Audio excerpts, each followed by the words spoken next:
Think of all the most important events from your life, the situations that shaped who you are today.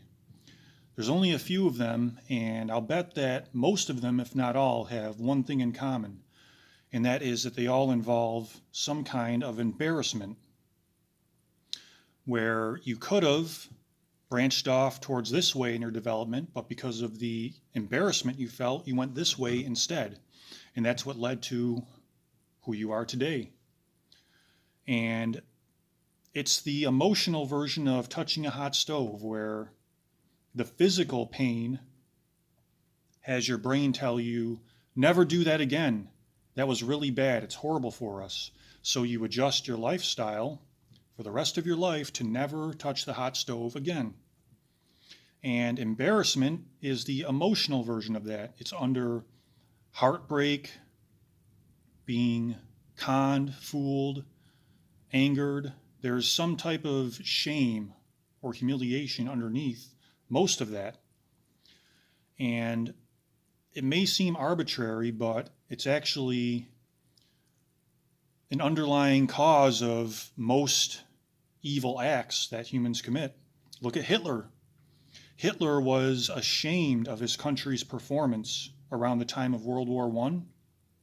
So instead of leading his nation in a reconstruction to become a respectable world power and cooperating with the nations of the world and having his people prosper and thrive, he focused on becoming superior, becoming the number one nation, because he had to make up for the feelings of inferiority caused by the shame. And that led to genocidal results.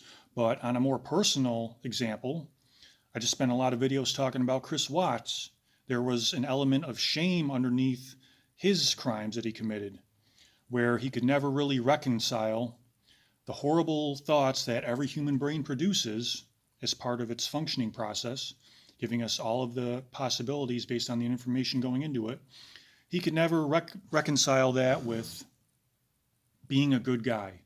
So as he developed, he was molded into a person who feels great shame whenever his dark side of his mind is brought up to himself.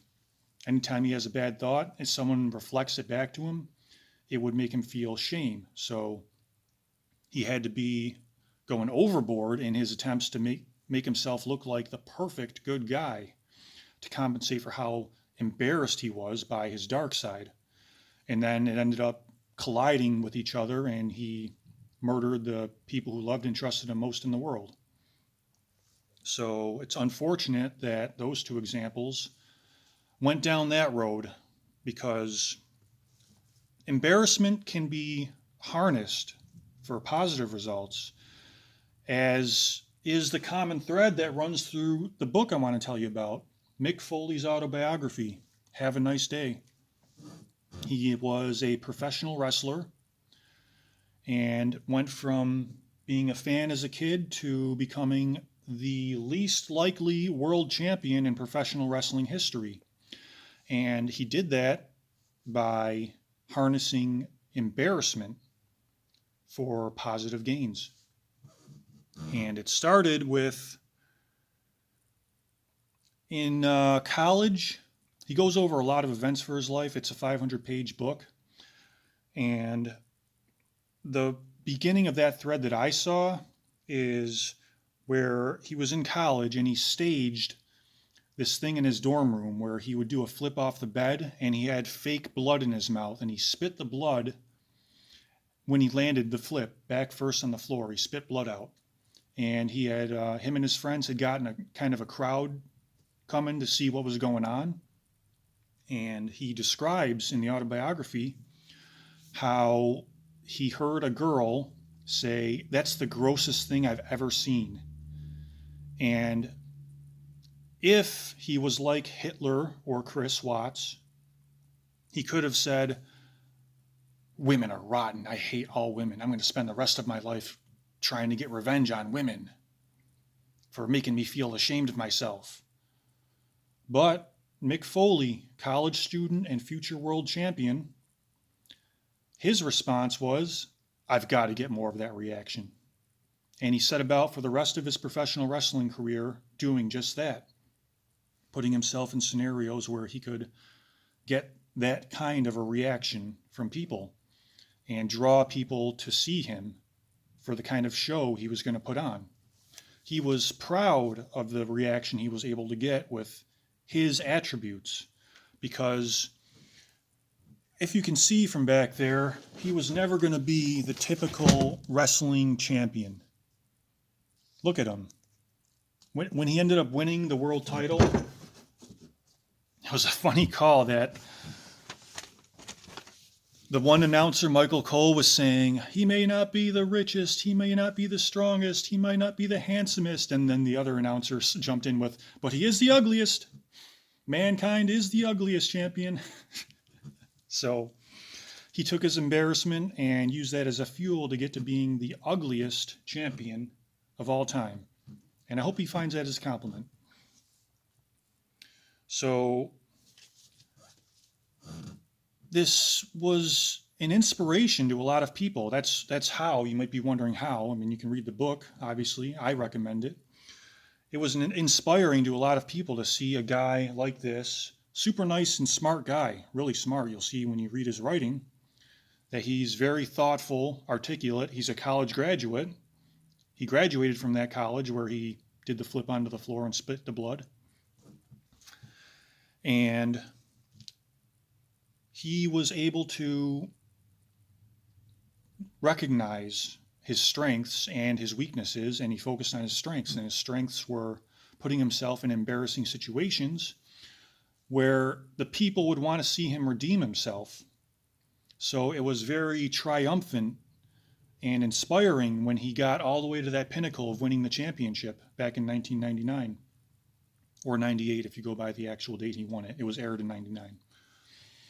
Anyway, the writing of the book is inspiring because it's a great story to see that, to go from never thinking he would be a champion to how he became a champion. And this effect, I'm sure, was on many people, and I was one of them, because this was kind of my Bible for a year, this autobiography, in that I read it just about every day. I would find certain passages that I could relate to my life. If I had a challenging situation during the day, I would go read a similar situation from his book, and it would help me get through it. Now, there's certain things, caveat emptor, there's certain things you shouldn't follow, like his proclivity to harm his own body in his pursuit of his goals. That's a bad influence.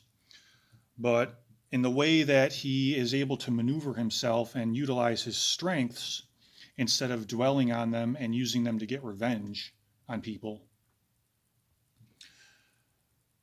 And it also inspired me the way because the whole narrative of his autobiography is the same. It has this flavor of, he will say anything about his life, no matter how embarrassing. He doesn't care what people think of him, if they think he was a nerd, if they think he was a loser. He recounts all these tales, and almost he sees the humor in them. He finds the humor in them and relates them in an entertaining way. And it inspired me at the time as a kid to kind of open up a little in my creativity, because I was always afraid to express some of my creativity in any kind of school project or essay. And I would see that he's willing to reveal these embarrassing details and stories about his own life to millions of people and become the ugliest champion ever. What am I worried about? If a teacher says a mean thing that makes me feel embarrassed, why should I care? This guy's doing it to millions of people and making millions of dollars. I might not ever make millions of dollars, but why should I care? I could go this way with the feelings of embarrassment over expressing myself, or I can go this way.